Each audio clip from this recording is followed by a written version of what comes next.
Marekoten prayatna semuriris semuriris saka balik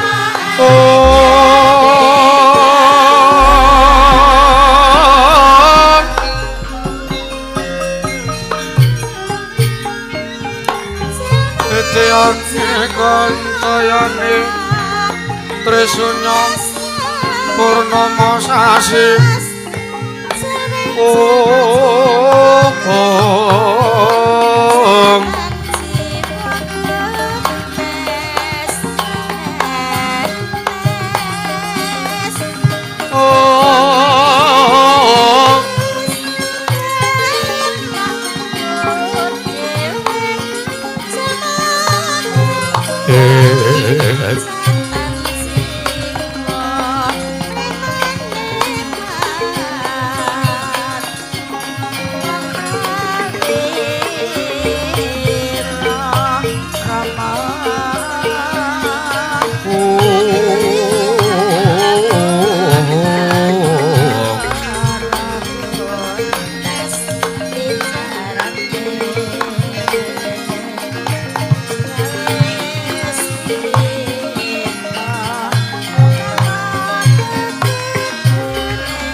Marekoten prayatna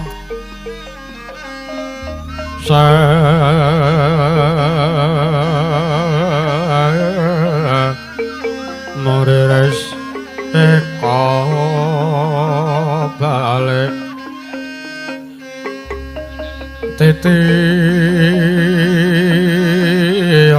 kanta yane Trisunya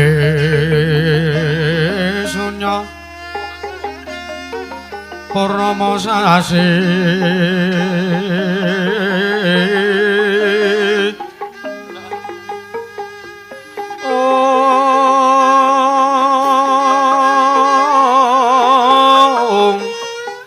Gelar-gelar semedyan ing tengahe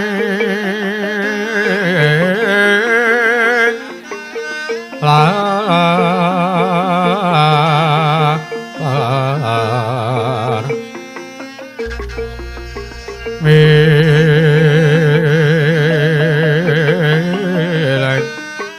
ana lintang Bima Sakti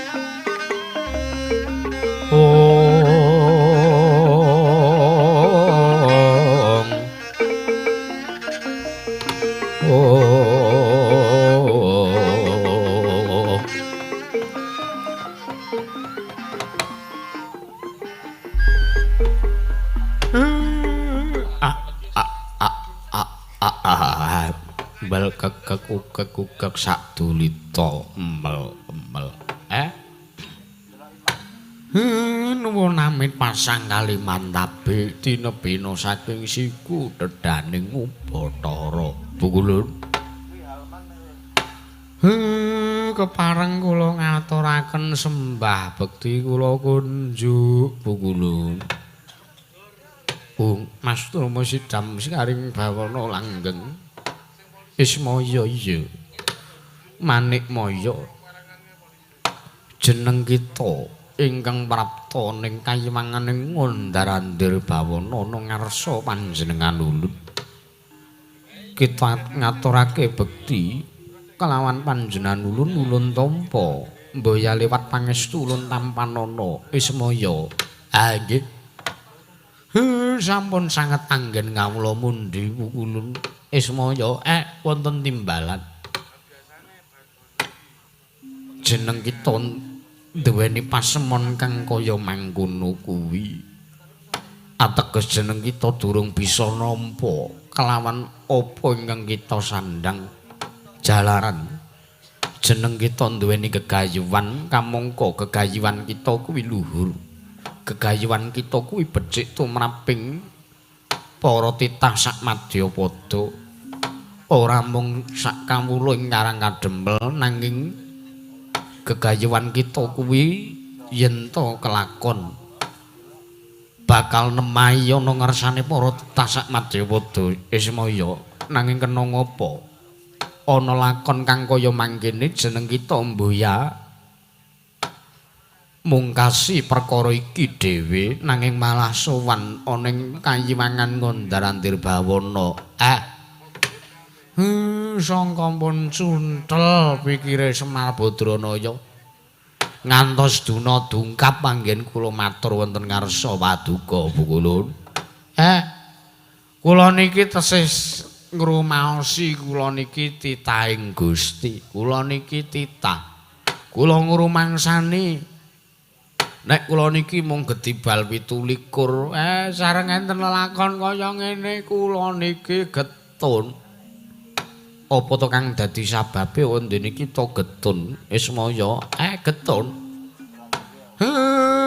Ming sak Semar ming kepengin bangun desa. Wong kancas kula bangun desa niku ndandani tetanenane para kawula teng Karang Kadempel. Lah kok dados susahe Semar ngembet dumateng titah sak jagat. Kula getun Bu Kulun, kula getun. Kula menyesal.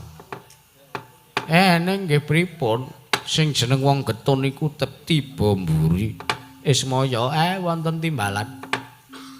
Yektine mboya prukita getuni sartane mboya pantes yen to Ismaya teka sambat kang kaya mangkono kelawan panjenengan ulun. Yektine gandeng kita kuwi titah pangijawantahing Jawata kudune bisa mungkasi sartane bisa mangerteni marang lelakon teka nganti kaya mangkono kahanan kita Ismaya. Kula namung nyuwun pitulungan kemawon kok Bu Kulun. Merga bendara-bendara kula lancur-lancur Pandhawa. Kula le getun niku mboten kok merga kula niki abdi terus nyusahke bendara niku mboten. Ning kula ngrumangsa, kula ngrasa kula niki tesih tresna kalih pepundhen kula para lancur-lancur Pandhawa. Kula ngrasa nek sejatosipun kula menika dimong kalih bendara-bendara kula nggih ngemong kalih bendara-bendara kula. Malah kaya ngeten carane niki pripun Bu Kulun? Sarating pandam sumula amadang ijroning pasarean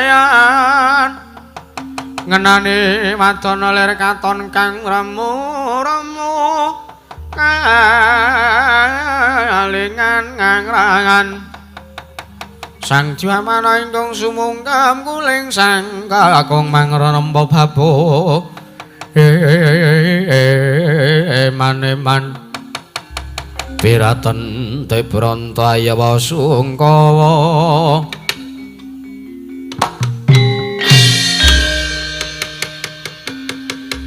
Ismaya wonten timbalan wose yen to pancen jeneng kita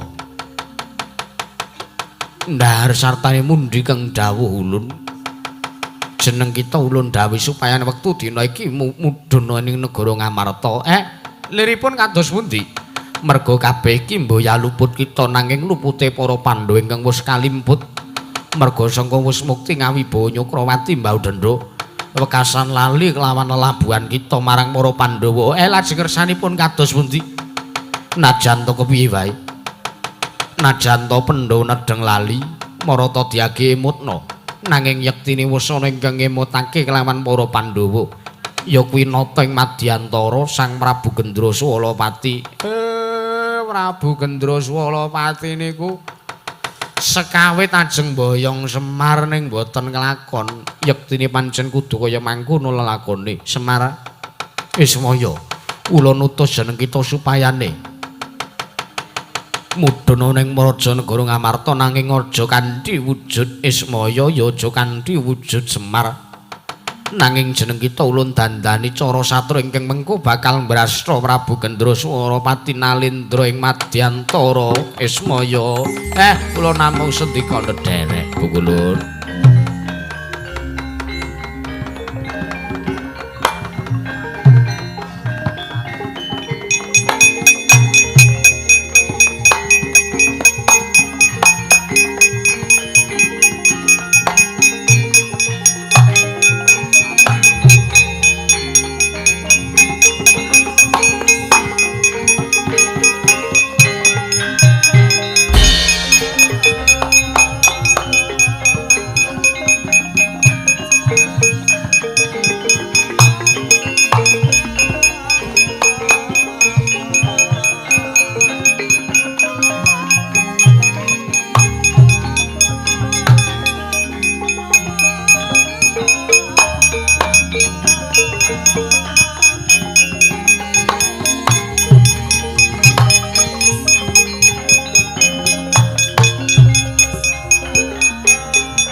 Wujud kaya mangkono jeneng kita bakal bisa mbrasta kelawan Nalendra ing Madyantara israken dawuh paduka Bu Kulun. Lajeng badhe mawi kasih menapa anggen kula wujud satru kados mekaten mriku Bu Kulun.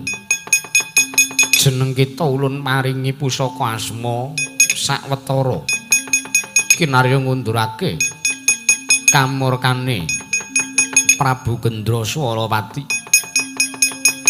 Jeneng kita nganggo jeneng ya kuwi Tumenggung Prawara Kendra. Ngestaken dawuh keparing ngabdi nyuwun pamit madal wasilan ngati-ati aja kaya bocah cilik Ismaya.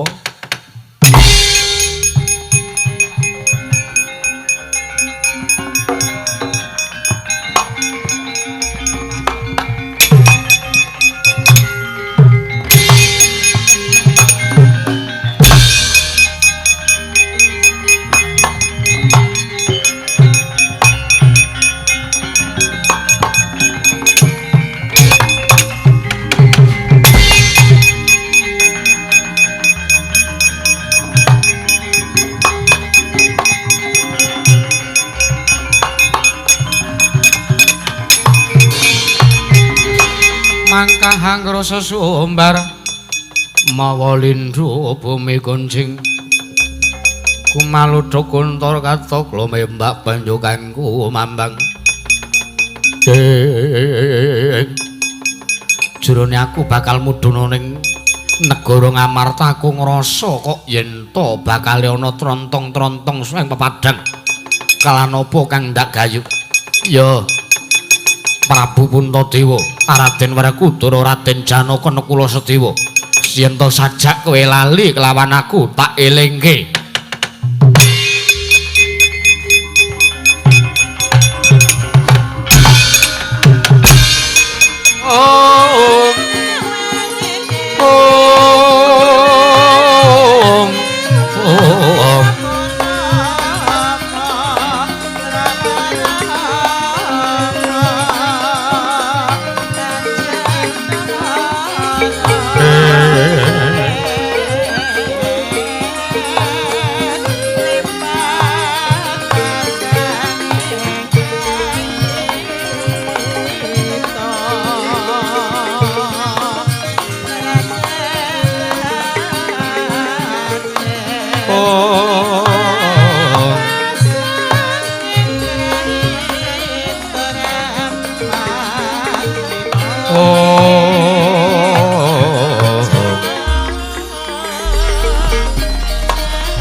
muga ngayomun marang praja negari Ngamarta saisinipun.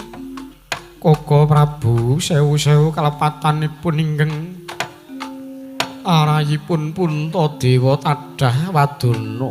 Koko Prabu krana kula wantun nambaya ngrawuh paduka Kanjeng Koko Prabu Ndarawati jimat sesembahan kula. Pangayoman kula wonten ing Madyapada prapting dalahan Koko Prabu Sri Bathara Kresna. Jagat pangestu para ayah para jagat Yayi Prabu nggih. Estunipun tandha pitaken slabeting manahipun ingkang Raka Ndarawati teka paduka Yayi Prabu Darma Kusuma amiji pisanipun ingkang Raka Ndaraka. Beneh lan adat ingkang sampun kelampah. Paduka amiji dumateng pisanipun ingkang Raka wonten wigatos menapa Yayi? Koko Prabu estunipun anggenipun ingkang rayi bingung tuwin budreg saklebeting manahipun ingkang rayipun Darma Kusuma krana sampun wonten Sabta Candra rikalenggan sakmenika Kakang Semar mboten sowan wonten ing negari Ngamarta mboten netepi dhateng kewajibanipun minangka kawula negari Ngamarta miwah mboten netepi kewajibanipun minangka abdi negari ing Indraprastha. Koko Prabu sejatosipun kula bingung. Pendak-pendak para Pandhawa badhe sowan wonten ing karang kadempel tartemtu sajak wonten salah satunggaling perkawis ingkang sakmangke kayata ngibaratipun mepalangi dhumateng lampahipun para Pandhawa. Pramila gandeng paduka Kanjeng Koko Prabu mriku ingkang langkung wegik tun langkung wasis babakan kawontenanipun Kakang Semar monggo kula aturi paring dawuh menggah kados pundi prayoganipun para Pandhawa Koko Prabu dereng ngantos marapun sami mbal wacana kasaru pelajaripun Pragil Pandhawa satring sawa jajar nenggih Sang Raden Nakula cipta rengganira Sang Pinten Koko Prabu ketiwasan Koko Prabu.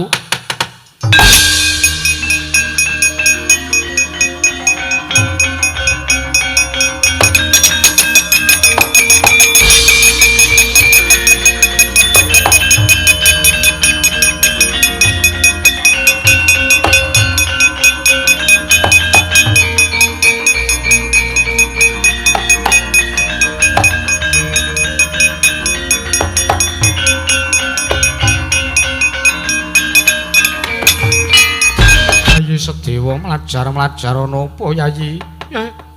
Kepareng ngaturaken ketiwasan mugi dados ning ngamuningan dinten sakmenika negari Ngamarta risak awit saking pangamukipun Nalendra Madyantara nenggipun Prabu Gendraswala mati Koko Prabu Dara. Apa crita kakangku? Metu njaba perkara iki pungkasana Di. Wah, yo.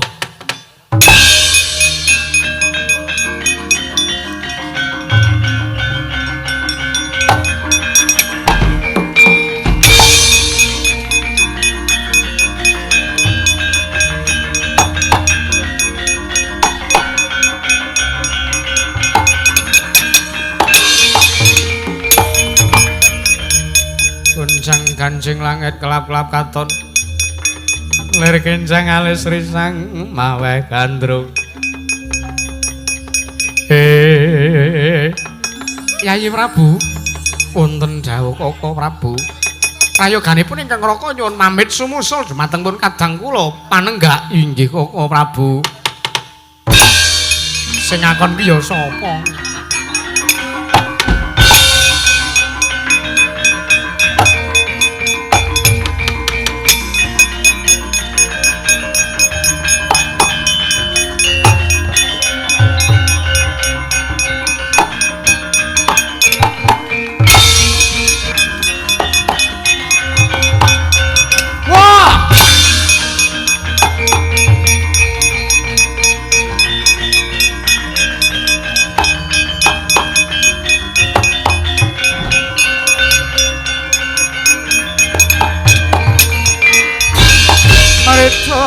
Mangawur murahan pengarane ngajurit gong maguru kongso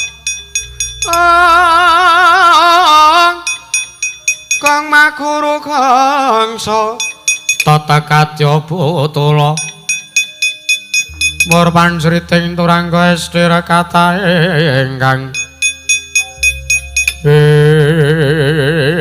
pola watak titah watak watu titikan sapa iki satriya gagah pideksa wah panenggak Pandhu Raden Werkudara oh kowe Pandhawa yo dasar para nyata ayo kowe gelem eling karo Semar apa ora Pandhawa ora tau ning labane Semar Semar duwe kekayuan Pandhawa meneng wae kowe iki bocah apa wah apa apamu sartane sambung rapete apa dapurmu karo Semar menungso ora tatanan ora kena dielingake apa kelakon negara Ngamarta Abya Bathang Sayuta langka ana kuwandane Werkudara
wong anggap ora imbang karo kaya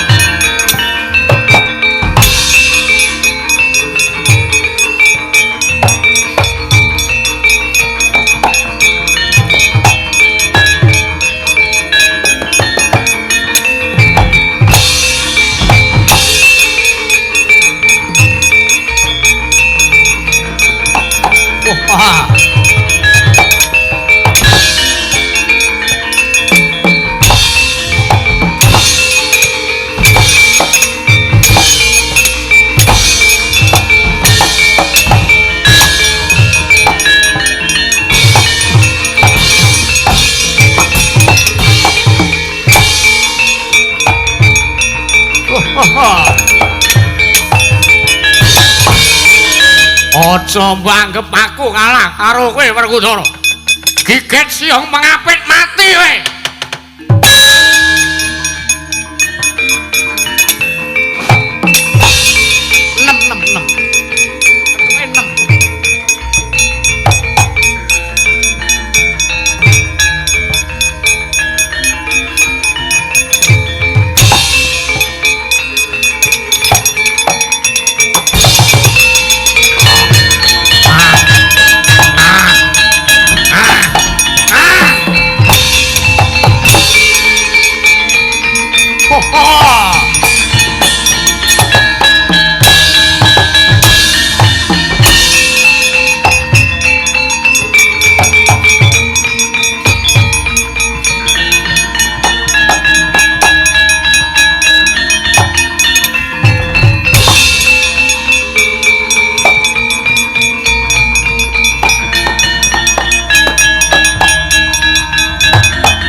Sang bagus semunira kang manungsan kasrupan tingkaing mungsu ing sapa satriya bagus Adine Kakang Mas Werkudara panengah Pandhu Raden Janaka. Janaka ora trima sisan kowe mati kowe.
Amung cipta pukulun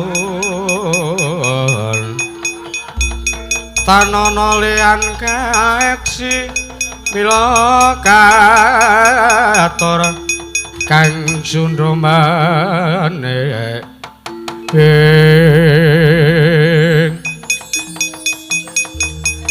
Koko Prabu ketiwasan Arjuna piye sajak ketemper yudamu kula mboten saged ngawonaken Prabu Gendra Swalapati malah Kakang Mas Werkudara ugi kawon mengsah Nalendra Madyantara lah golek pitulungan Dimas.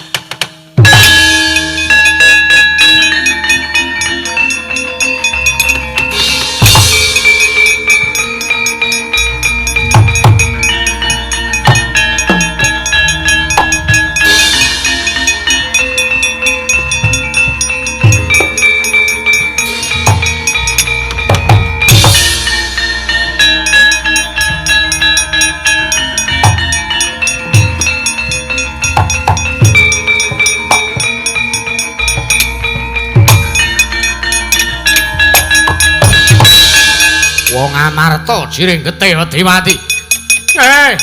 Pandhawa, ora pati-pati mandheg nggonku ngobrak-abrik negaramu nek kowe ora kelingan karo Semar marah. Bah! Bah! Bah!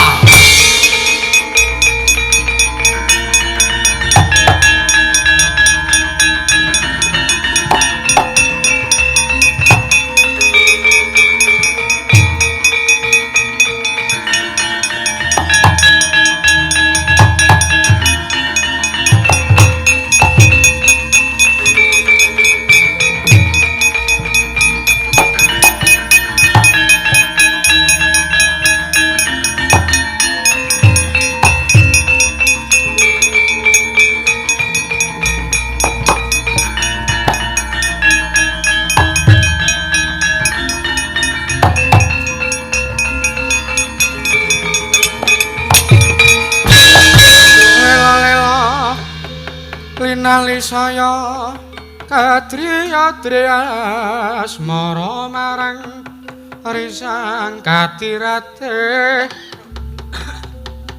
rate ratune wong cakra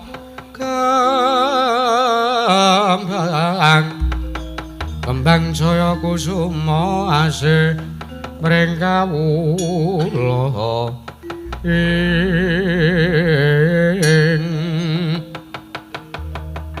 ana satriya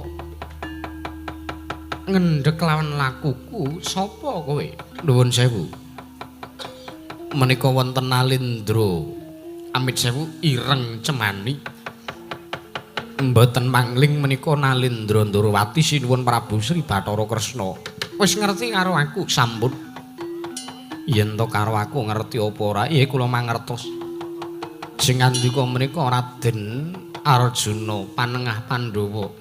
Oh iya. Kowe sapa ki sanak? Nuwun sewu sinuwun. Mbok bilih sudi mestani dhateng ingkang abdi kula pun tumenggung Prawara Kendra. Tumenggung Prawara Kendra. Nuwun sewu sinuwun Ndrawati sajak bingung manahipun.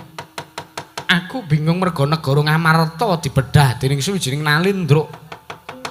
Kengaran Prabu Gendra Suwalawati. Apa kira-kira kowe iso mitulungi kelawan panjenenganing sun kepasang yoja katujuh ingin. Gandeng kula menika nedeng alampah tapa ngrame tetulung marang sapada-pada. Lelanana kula nyuwun pamit bidal nigas janganipun Prabu Gendra Suwalawati. Budhal Prawara Kendra.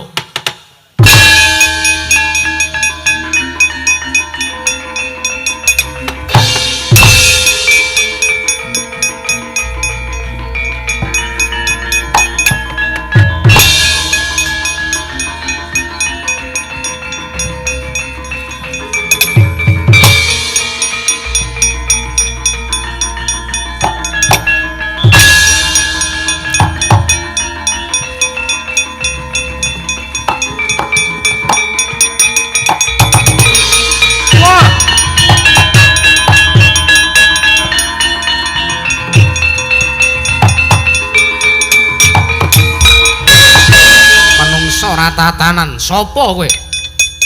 Pendhawae padha mlayu ora wani mergo kadigdayanku. Kok ana satriya sajak urung suwe lehmu dadi satriya? Kowe lah menungsa ora tatanan. Kowe Prabu Gendra Suwalawati, ya dasar kepala nyata ora melek mripatmu yen ora ngerti sapa sejatine aku. Lho. Lire piye? Ora sah kakehan lira-lire.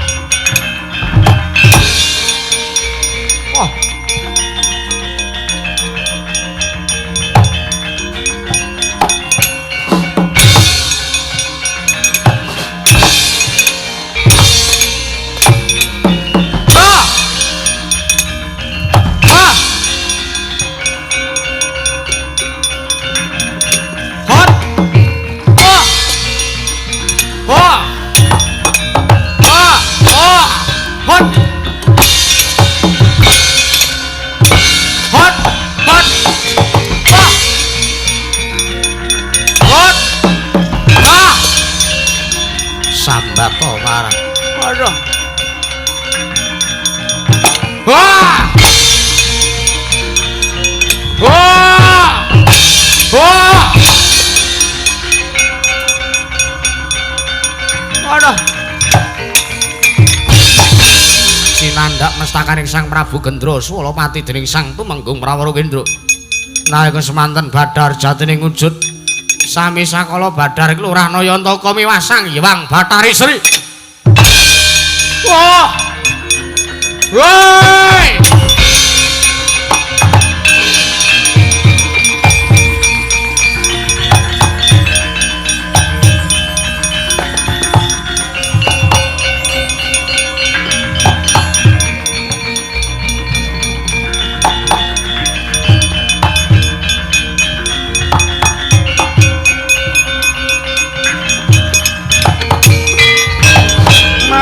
Den prayitna semurine seka balik titiane kandayane Trisunya Purnama sasi gilar-gilar semedyan ing tengahing latar meleng lintang Bima Sekti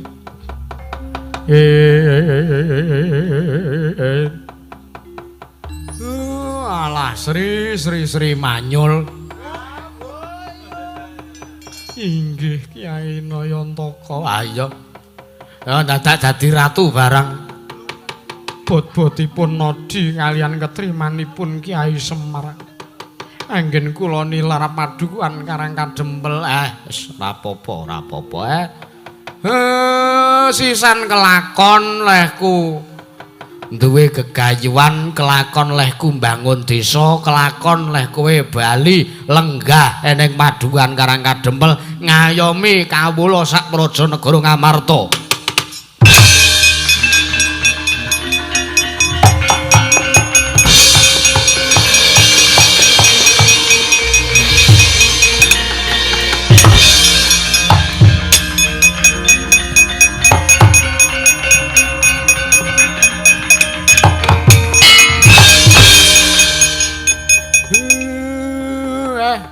Wis katon ijo royo-royo tetanduran karang kadempel.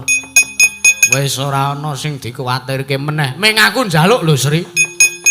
Kados pundi, Kyai? Bendaraku sing tok dadekke kewan balekno.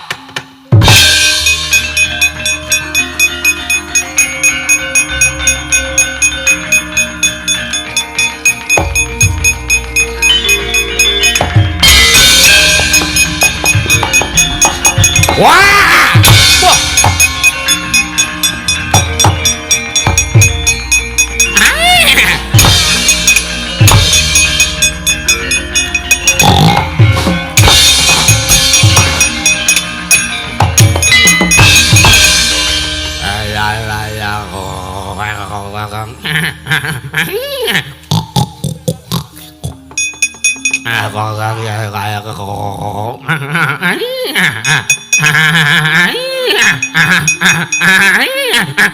Baliya kaya wingi unip mandi ucape Wang Pikulun Bathari Sri.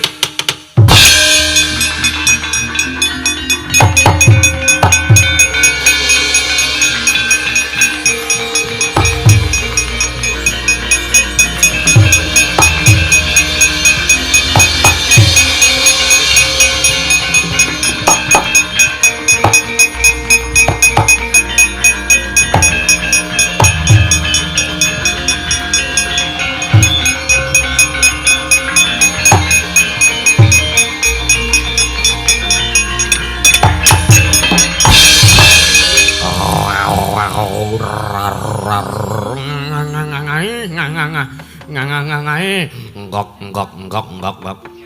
Wis dadi kaya wingi meneh kok isih doting blengkor isih doting krengik isih doting gelenggrot. Lho. Iwang Pikulun Bathari Sri.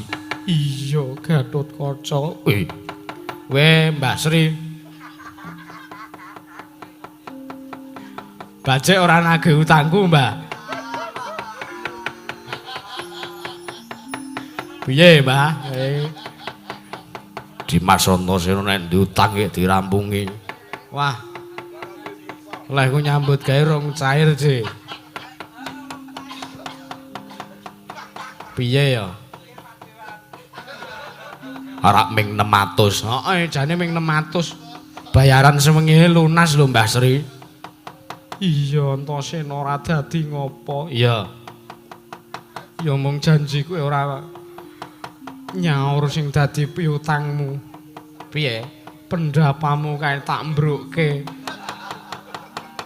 Oh ya ora anarkis ngono kok ya Mbak Sri ra. Wis kowe gek bali mancing ning negara Ngamarta.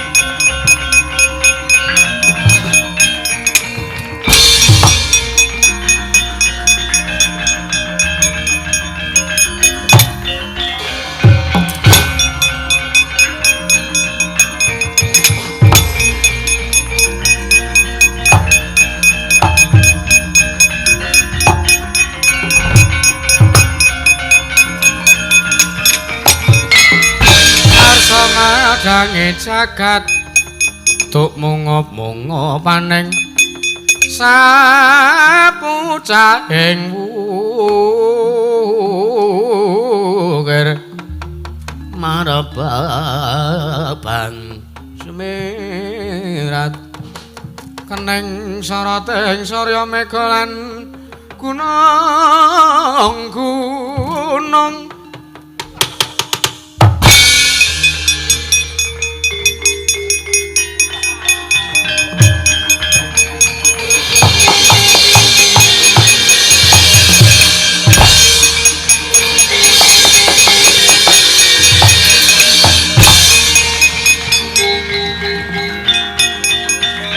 ajeng rayungan boten rasa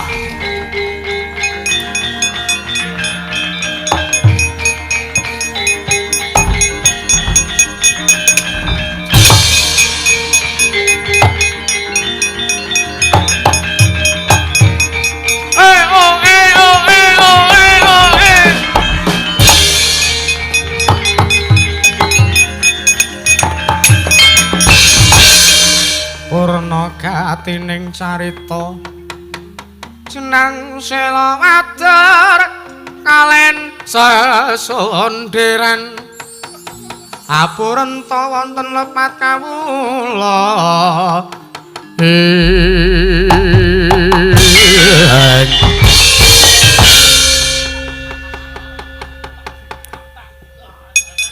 wah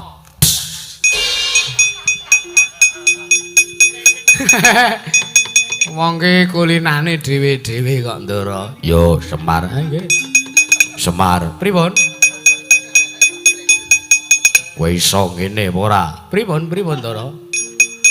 Wah. Iki candaan nek nganti kowe iso. Wah, iso apa ora kowe?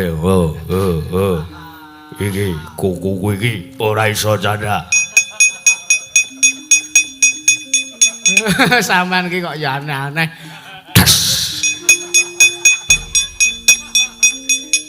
Priyayi Ndara Werkudara kok ndagel ora. Wah. Gleleng pekne cekelane demung saiki. Ya iya.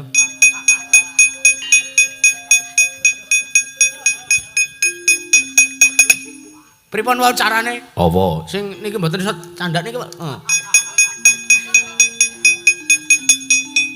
Alah kuwi cekku ya dipelajari lho jenenge ora. Ngeten iki lho, ngeten iki lho. Iki nek iso cekel ampuh. Wah. Iki lho. Wah, ra iso. Wah, ra iso. Wis tancep kayon golekan. Iya Petruk, nggih. Wah.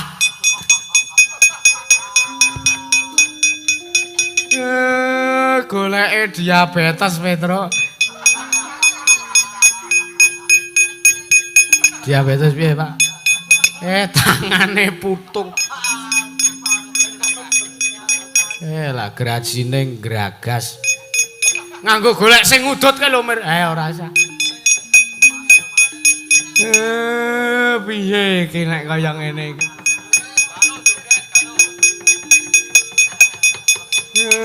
Piye? Wah, Semar, pripun? Nek ora nganggo golekan prayogane. Iki.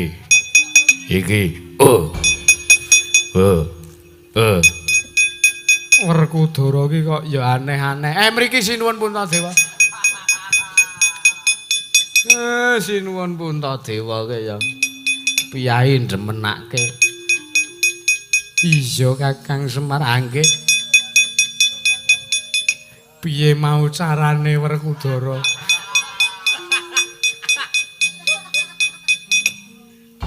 Udus.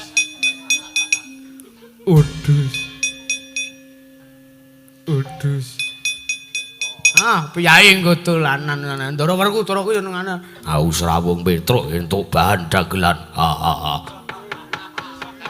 Pondo. Aneh kok ora. Nganggo iki piye? Semplak ya.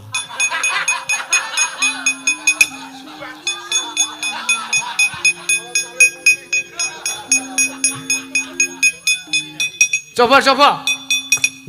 Aneh-aneh.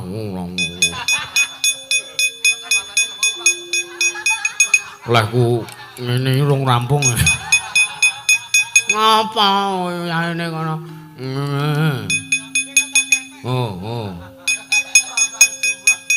Nganggo fotone piye? Dung tak wilinge tak dong, tak wilinge tak dong, tak wilinge tak dong, tak delang, tak wilinge tak drundung, tak drundung, ketak. Nganggo kuwi wae ora apa-apa, diabetes. Kaya Mas Sulis wingi. Goleke diabetes. Nah iya. Kena ngapa to, Gong? Kuwi lho nek ora ngandel kok. Meng lengen tok mah medeni. Yo Semar saene kali nenggon iki pripun? Wah, karo nunggu apike. senengane kok ana. Jenengane ku priyayi kok senengane ora kaya ngono ora. Ora apa-apa Kakang.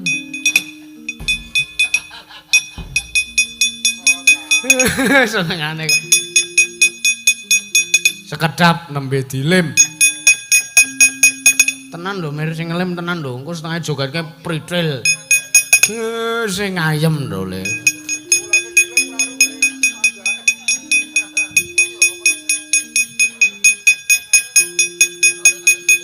Semar. Pripun? Dangdut. Weh. Ngersake dangdut? Yo. Niki sindene rupane pun mboten genah kabeh.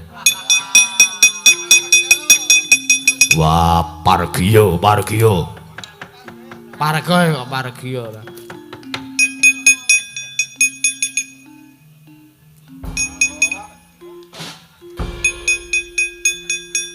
Mako sirkus trek dus.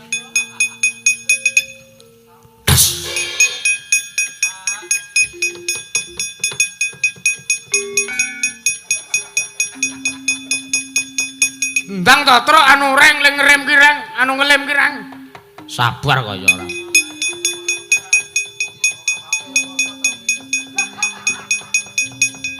Sing sisat ling ngelem.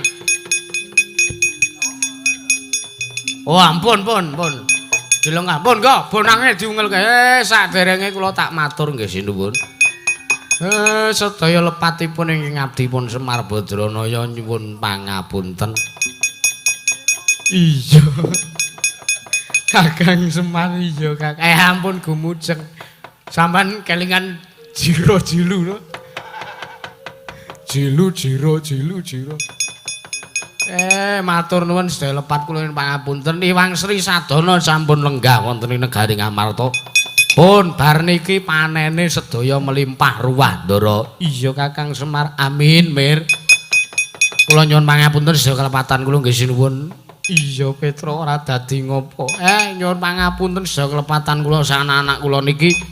Sak pengker kula mugi-mugi warga ing lalatan Sumber Agung mriki. Sumberipun sangsaya agung. Wekasan saged murakapi nguripi marang tetanenane para kawula sak temah panenipun saged melimpah bukut 1000 tuh ngrembaka panene hasile melimpah sedaya apik sedaya sinuwun. Iya Semar nggih pungkasane ngatur wusana Surasudira jayaning Kang Ratsu prasolah tekaping Darmastuti. Slamet to sing nanggap, slamet to sing ditanggap, slamet to sing nonton tanggapan, slamet to sak kabeh-kabehane sinuwun.